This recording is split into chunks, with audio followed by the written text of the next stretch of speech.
ఇక్కడ రెండు అంశాలు ఉన్నాయి. సునీల్ గారు గుడ్ ఆఫ్టర్నూన్.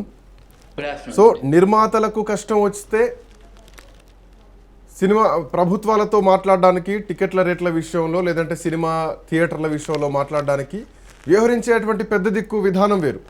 కానీ కార్మికుల కష్టం వచ్చినా కానీ, కార్మిక సంఘాల కష్టం వచ్చినా కానీ, నటీనటుల కష్టం వచ్చినా కానీ వీళ్ళంతా ఒక నాయకుడి దగ్గరికి వెళ్ళాలి, ఒక పెద్ద మనిషి తన దగ్గరికి వెళ్ళాలి.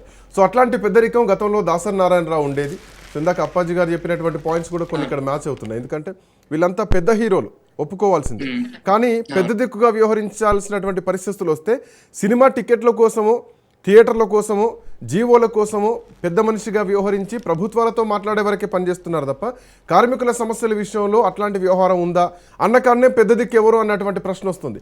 సో తమ్మారెడ్డి భరద్వాజ విషయంలో సినీ పరిశ్రమకు పెద్ద దిక్కు లేరు, రారు అన్నదే వాస్తవం. ఇక్కడ అదే చూడాలా అంటే అప్పాజీ గారు చెప్పినట్టు ఇప్పుడు ఏ సమస్య వచ్చినా కానీ పరిష్కరించుకోవడం కోసం ప్రతి ఆర్గనైజేషన్ కూడా రిప్రజెంటేట్ చేసే బాడీస్ ఉన్నాయండి.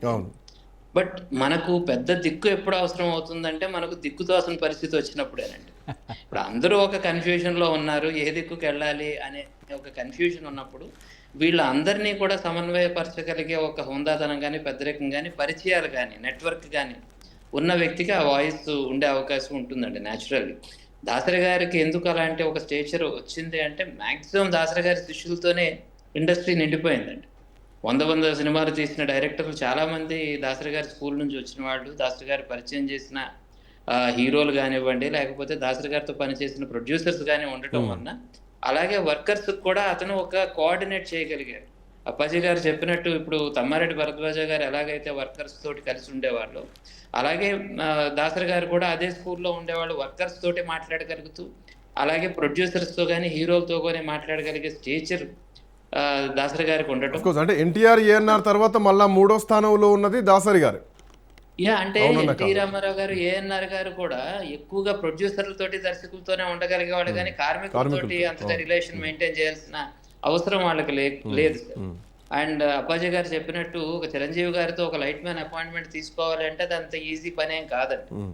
ఒక ప్రొడ్యూసర్కి, ఒక డైరెక్టర్కి అవుతుందేమో కానీ, అవకాశం దొరుకుతుందేమో కానీ, డైరెక్ట్గా ఒక కార్మికుడు, ఒక చిన్న కార్మికుడు తన సమస్య చెప్పుకోవాలి, తన యూనియన్ సమస్య చెప్పుకోవాలి అంటే న్యాచురల్లీ ఏం చెప్తారంటే మీ యూనియన్ ఉంది కదా, యూనియన్తో మాట్లాడుకోండి అని ఎవరైనా చెప్తారు, సెక్యూరిటీ వాళ్ళు. కానీ అంత ఈజీగా యాక్సెస్ దొరకని ఒక పరిస్థితి అండి.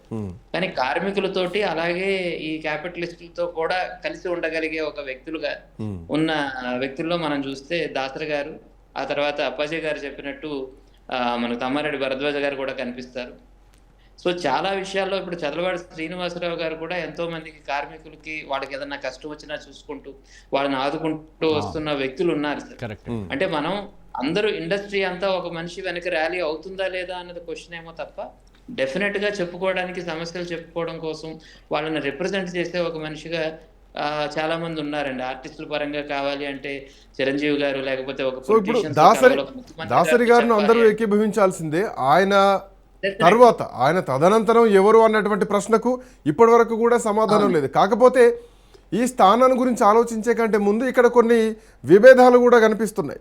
బాలకృష్ణ, దాసరి నారాయణరావు గారు లేరన్నటువంటి కామెంట్స్ అన్నారు, పెద్ద దిక్కు పెద్ద ఆయన లేరన్నారు, ఈరోజు తమ్మారెడ్డి భరద్వాజ్ అన్నారు.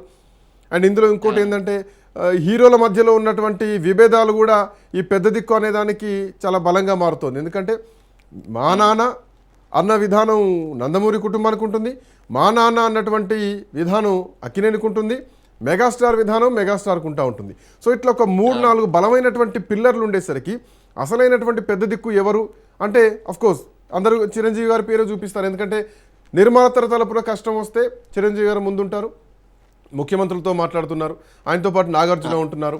సో ఇక్కడ కలవంది ఎవరు అంటే మళ్ళీ నందమూరి ఫ్యామిలీయే కలవట్లేదు, మళ్ళీ బాలకృష్ణ కలవట్లేదు.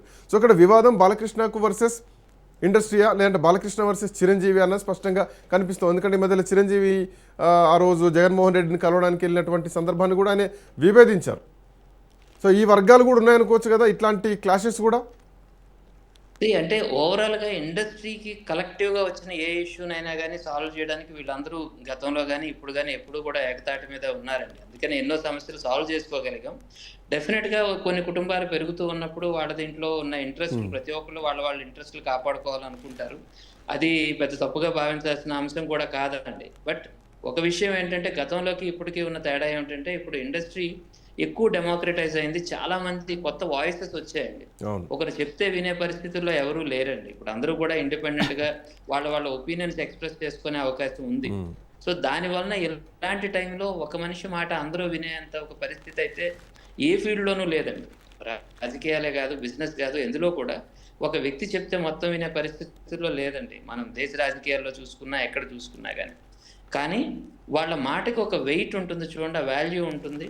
అలాంటి వాల్యూ సంపాదించుకున్న వ్యక్తుల్లో ఇప్పుడు చిరంజీవి గారు ఉన్నారు. ఇప్పుడు బాలకృష్ణ గారు ఇన్‌ఫ్లుయెన్స్ చేయగలిగే కొన్ని పాకెట్స్ ఉంటాయి.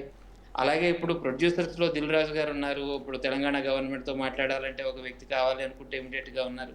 అలాగే సురేష్ బాబు గారు మన ఫిల్మ్ ఛాంబర్‌ని రిప్రజెంట్ చేస్తున్నారు. 2 రాష్ట్రాలతో పాటు కలిసి ఉండగలుగుతూ ఉన్నారు.